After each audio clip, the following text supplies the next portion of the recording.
মানুষ খারাপ কাজ করার সময় সামনে পিছনে ডানে বামে সব দিকে তাকাই, শুধু উপরের দিকটাই ভুলে যাই। কার ভিতরে কি আছে আমরা কেউ জানি না বলেই হয়তো পৃথিবীটা এত সুন্দর। মনে যদি জেদ থাকে তাহলে সেটা খারাপ কাজে না লাগিয়ে নিজের স্বপ্ন পূরণের কাজে লাগাও। জীবনে সুখী হওয়ার জন্য বেশি কিছু লাগে না, শুধু লাগে সততা, বিশ্বাস আর একটু ভালোবাসা।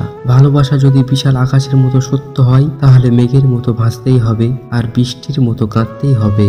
নীরব থাকা মানে সবকিছু মেনে নেওয়া নয়, কিছু নীরবতা নিজেকে ভালো রাখার জন্যও হয়। পৃথিবীতে যতগুলি আঘাত আছে তার মধ্যে সবচেয়ে ভয়ঙ্কর আঘাত হলো কথার আঘাত। এই আঘাত দেখা যায় না বলে কেউ বুঝতেও পারে না মানুষটা ঠিক কতটা আহত হয়েছে, কিন্তু এই আঘাতে মানুষ ভিতরে ভিতরে ক্ষত বিক্ষত হয়ে যায়। তাই কাউকে কিছু বলার আগে একবার হলেও ভেবে নেওয়া উচিত কথাটার কারণে কতটা প্রভাব পড়বে বিপরীত দিকে মানুষটার মনে। এই দুনিয়ায় সবাই নিজের সুবিধা বুঝে চলে, প্রয়োজনে কেউ চুপ থাকে, কেউ বা স্পর্শ কথা বলে। কিছু মানুষ পরের সুখে নিজেকে রাখে বাজি, কিছু মানুষ স্বার্থের টানে সব হারাতেও রাজি। আমরা জীবনে অনেক কিছু অনেক ভাবে শিখি, কিছু মনে রাখি, কিছু ভুলে যাই। তবে কারোর কাছে ঠকে যাওয়ার পর আমরা যে শিক্ষাটা পাই ভুলতে চাইলেও ভুলতে পারি না। জীবনে কিছু জিনিস ফিরিয়ে নেওয়া যায় না, যেমন ফেলে আসা সময়, বলে ফেলা কথা, হারিয়ে যাওয়া বিশ্বাস আর থেমে থাকা নিঃশ্বাস।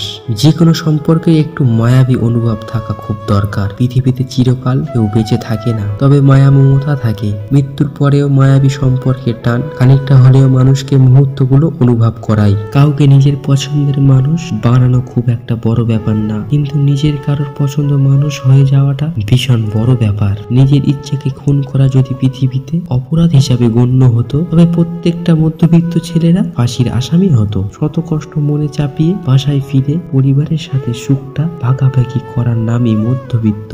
নিজের শরীরকে প্রয়োজনের বেশি সাজাও না, কারণ সে তো মাটির সাথে মিশে যাবে। সাজাতে হলে অন্তরকে সাজাও, কারণ তাকে রবের সামনে জবাব দিতে হবে।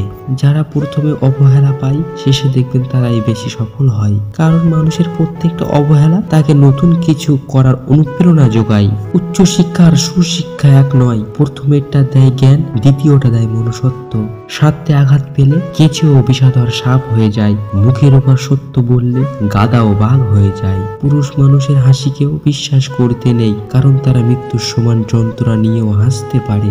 বিশ্বাস ভাঙতে নয় করতে শেখো, কথা দিতে নয় রাখতে শেখো। কারোর জীবনে ঝড় নয় আলো হয়ে যাও, মিথ্যা দিয়ে নয় সত্য দিয়ে জীবন গড়ো। সফলতা পেলে মিষ্টি মুখ করতে চাওয়া মানুষগুলো সমস্যায় পড়লে নজরে পর্যন্ত আসে না। তুমি যাকে চাও তাকে গুরুত্ব না দিয়ে তোমাকে যে চাই তাকে গুরুত্ব দাও, ভালোবাসাটা পূর্ণতা পাবে।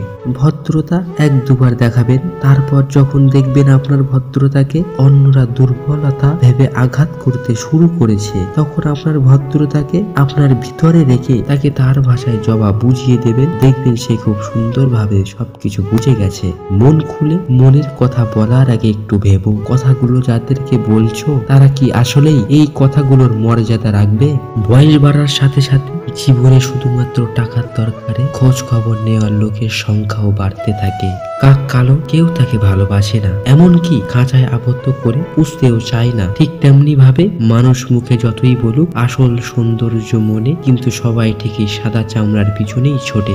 ভালোবাসা আর মৃত্যু দুটি নিমন্ত্রণবিহীন অতিথি, একজন এসে নিয়ে যায় মন আর একজন নিয়ে যায় জীবন। কথার মাধ্যমে মানুষের মন জয় করা যায়, আবার মানুষকে তীব্র আঘাতও করা যায়। তাই কথা হওয়া উচিত মানুষের মন জয় করার জন্য, আঘাত করার জন্য নয়।